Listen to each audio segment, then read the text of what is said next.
enough to give us a list of idioms. So you just have to learn those 40, 50, 25, 30, as the case may be. You just have to learn the idioms, right?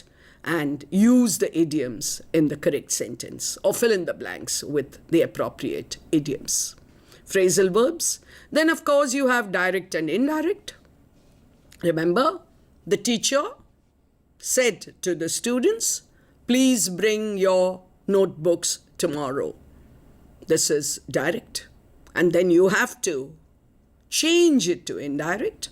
There are some rules, remember? You must remember the rules so that you just can't change the words, you can't just change the order of the words, remove the inverted commas and say, oh, now it's indirect. No, there are certain rules that you have to remember. Another point that we have in our grammar part of the paper, syllabus, is usually the connective. You've got but, and, because, etc., etc. This is to give you an idea of what most of our grammar papers have in most universities of the state of Gujarat at the undergrad level. I hope you are comfortable looking at the textual questions. Let's quickly look at some more of them. When I talk about fill in the blanks, my dear students, remember, we can have two kinds. In one, the options are given to you. In the other, the options are not given. So, in the first one, I go to college, by bus, on bus, in bus. You quickly say that to yourself and you probably get, oh no, I think by bus is correct, and you get it. It's a little easier, though of course, being given the options can make it a little confusing also. But when you don't have the option, my dear students, you have to quickly think about what are the prepositions that you know and which preposition fits into this place, okay? So maybe it needs a little more practice when we don't have the prepositions given. Let's look at the next slide, which is still talking about general English, but we have moved out of the grammar into the writing part of it, into composition, right? So you can have develop a story, you can have write a dialogue, you can have letters, email, you can have comprehension, you can have press report. Since I have to also talk about the literature papers, my dear students, I may not be able to spend time talking about each one of these in detail. But let us quickly look at some of them. So, you can have a story like this, a very easy story, a story that you've all read as children. Probably the story has been told to you by your grandmother when you were a little kid, but we all know the story. So what happens in develop a story? You are given the outline. You are given phrases. You are given words. And you have to put them together and make the complete story. Simple, my dear students, provided you use the clues given to you, what are called the cue words. So, a lion is asleep. So you probably add a few more words and say, a lion was sleeping in the jungle. Or a lion was asleep in the jungle. So, a lion asleep, a little mouse gets on his body. You've got all the points. Lion wakes up, catches the mouse pays for mercy. The lion forgives it. Lion caught later in a rope net. The mouse helps the lion. Lion freed. Both are happy. You know, when you have a fable of this sort, my dear students, you could end it with a moral, maybe. And then we have questions like a dialogue. A dialogue, there will be two people. So remember, though you are writing it, you're actually imagining it being spoken. So it would be good to have things like, hi, how are you? Hello. So, are you having doubts now? Is there a problem? Don't you know what to do? Oh, the NCC, have you heard anyone? Etc., etc. Two people are talking. And then, of course, you have a report on a bus accident. My dear students, these are the kind of questions that you would be expected to answer in your general English, compulsory English paper. All this might seem a little easy as we now move on, my dear students, to the core or elective paper. It could be core paper, it could be elective paper, but most of them have the same format, and therefore I'm calling it core elective. Core and elective, core/elective. What kinds of papers do we have?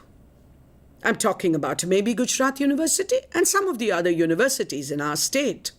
So you've got papers which deal with a period. So it could be the Romantic Age, the Elizabethan Age, the Neoclassical Age, etc.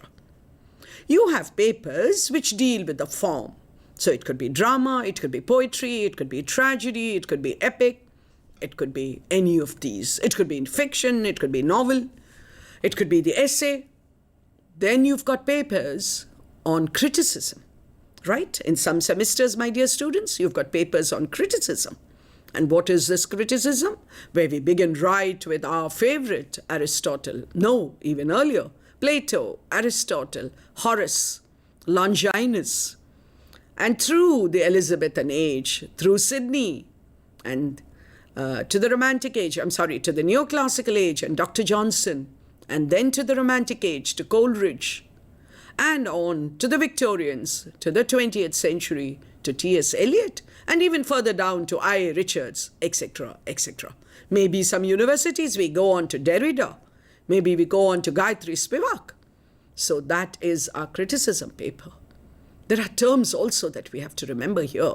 We are talking about maybe feminism, or we're talking about surrealism, or etc., etc. And then in some of our universities, we've got a paper on language. Here by language, what I mean is phonetics and linguistics.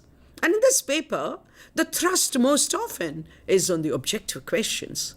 Many students tell me that they love this paper because it's a very scoring paper. But you can have a little poetry by saying, but some consider it to be boring.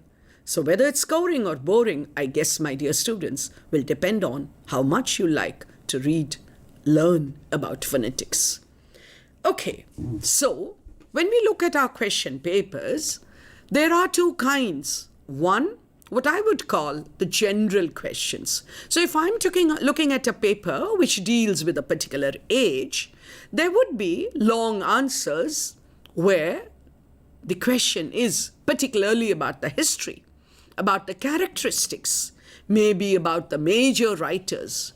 So if you have a paper on the Romantic Age, you're probably going to have what are the chief characteristics of the Romantic Age. Or maybe you're going to have a question on the poets of the Romantic Age. You might have questions, short notes on individual writers. So, since we are talking about the Romantic Age, it could be a question on Wordsworth or Coleridge. Or it could be a question about a part of an age. So we could talk about the first generation of poets of the Romantic Age. Or we could talk about the personal essay in the Romantic Age. Remember, Charles Lamb is a very, very important writer. Even though when we think of the Romantic Age, most of us would like to remember the poets because they wrote such lovely poetry. That is not to discount the great work that was done by Charles Lamb. Any one of you who has read The Dream Children, I'm sure can never forget how beautifully he takes us into his childhood, into the world of romanticized childhood. Oh, it's beautiful when he tells us how his sister Bridget, and he woke up and the children said, "We are not of Elia." And so on. Anyway, let's look at the textual part of this paper. What happens in the textual part? You have a particular text. Let's take a little break and go to another age. Let me not give you examples only from one age. So shall we go to the Elizabethan Age and look at what kind of questions you could have? Let's take a play of the Elizabethan Age which most of you are very familiar with or quite familiar with. And I'm looking at a play like, let's say, Hamlet. So what kind of long answers can you have? You can have character sketch, right? You could have Hamlet, basically. Well, you could have Claudius, so you could have Polonius, or Laertes, etc. You can have major themes. What is the theme of Hamlet? You can't have a doubt about it, my dear students. There is a major theme, and that is revenge. Everything else, there are some critics who would love to call it a revenge tragedy, though great fans of Shakespeare would like to place it higher and not bring it in the same group of Thomas Kyd and say, no, it's just a revenge tragedy. Well, Hamlet is much more. Anyway, that's beside the point here. Here we are talking about the major theme. So what would the major theme be? Well, revenge. If we are looking at Hamlet, we could say, evaluate Hamlet as a Shakespearean tragedy. Okay? Because we are talking about Shakespeare. And when we are talking about Shakespeare, we're going to talk about the kind of tragedy that he wrote. Remember, it's very different from the Greek tragedy. Why and how? Of course, you know. If you have been preparing for your Elizabethan Age paper, you know exactly why it is different. There could be a question on Hamlet as a tragic hero. There could be short notes. Yeah, there could be short notes. What would the short notes be on? It could be on minor characters. I just mentioned some of the characters. Well, maybe you could have one on Fortinbras. Maybe you could have one on Polonius. Maybe you could have on Rosencrantz and Guildenstern. Why not? You could have on any of these characters. I'm giving all my examples from Hamlet because I imagine that most of you are very familiar with Hamlet. Okay? So minor characters, there could be incidents. What incident, for example? The play within the play, right? You could have a question if the teacher wants to give you something different. The gravedigger scene. Oh well, how Shakespeare introduces a comic scene just before the body of Ophelia is going to be brought in. And Hamlet and Gertrude and Laertes grieving for the unnatural, untimely death of Ophelia. So you could have any event of significance. There could be titles, not with Hamlet, but you could have, suppose you are doing American literature, Old Man and the Sea, justify the title. That again is a favorite shorter question in most of our question papers. And then we go on towards the end of the paper, which is multiple choice. So here, most often, most of the papers, you have 4 options and you have to tick the right option. Okay? So it could be like Christopher Marlowe wrote, and then you've got 4 plays. 3 plays are by different writers, and there is, let us say, Tamerlane or Faustus or something like that. And then you have acquaintances. There are 2 ways of looking at acquaintances, my dear students. But now, there is only one way in which the question is being asked. You know, it was quite interesting when a few years ago, or maybe some of you will go on to doing your MA, we'll also have acquaintances where we have to write an entire paragraph about the text. That could be interesting. But since I'm talking about the undergrad, and most of our papers have acquaintances with just 4 points, you are expected to remember. Just 4 points. Who is the writer? When was it published? What kind of work is it? And the age in which it was written. So, what shall we do? Let's take another work. Maybe a work that we haven't talked about. So, what shall we talk about? Shall we say Biographia Literaria? Have you heard the name? Of course you have. Biographia Literaria. So, what are the points that I have to write? Who wrote it? Coleridge. What kind of work is it? Criticism. Which year? You have to get the year right, my dear students. Remember, it came after the lyrical ballads. So a quick look at your history of literature book. And then the period in which it was written, the Romantic Age. Right? So for each of these texts that are listed for you, you will have to remember the 4 points. Most question papers also mention the 4 points, making it easier for you. The writer, the name of the writer, the type of work, the year in which it was published, and the age to which it belongs. Remember that you can quickly draw up your a mental map maybe of the different ages. And if you do that, quite easily, you will be able to remember. This is a question which is basically something where the memory is important. Yes. So you will have to decide how you can remember. Maybe, like we used to do with our geography maps at school, have some sort of a map in mind. By map, I don't mean the map of India or of the world. What I mean is a mental map. You just draw a picture. Which age, where does it begin, who are the main writers, so that when the work comes to you, since you have to remember about 12 or 15 works, my dear students, it can't be very difficult. The last kind of question that I want to talk to you about is the multiple choice or the objective question.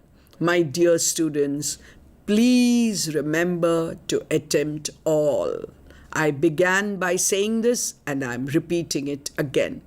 If you tick something, the possibility of it being right is there. 25%, remember, when there are 4 options and you have to tick one, 25% chance of it being correct.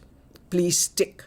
But there's one other bit of advice that I would like to give you, and that is pause before ticking. Don't be in a hurry, because the question could be, which play did Shakespeare not write? And you go and tick Hamlet because you thought the question was, which play did Shakespeare write? So it would be a good idea to pause before ticking. What have we done in the course of this lecture, my dear students?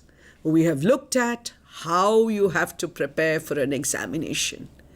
These aren't rules that you can remember, rule 1, rule 2, rule 3. It's not like that. But how does a good student go into an examination hall? What is the kind of preparation that he or she has done before taking an examination? What is the kind of attitude, approach, mood that the student has when in the examination hall? And then I have quickly taken you through the questions that are likely, not questions, my dear students, but types of questions likely to be asked in most of the universities of Gujarat, in most of the semesters. 1, in your compulsory English or general English paper, and 2, in your core, optional, elective, or the English literature paper. I hope you found this lecture interesting and useful. So maybe when you appear for your exams right away this April or May, or maybe right through all the exams that you will appear for in your lifetime, you will remember some of the tips that you received. And if that happens, I would consider this lecture to have achieved its purpose. All the best, my dear students, for your